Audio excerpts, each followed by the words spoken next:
Ngayon tayo mag-groupings. So ngayon, i-assign ko kayo sa mga kagrupo nyo.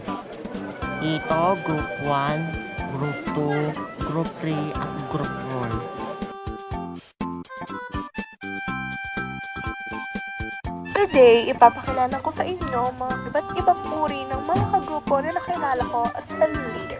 First of all, leader. Siya yung madalas mong makikita ang stress na stress. Kasi bakit di ka nga naman mai-stress? Ikaw na halos gumawa ng lahat. Yung halos ginawa na niyang individual activity yung group.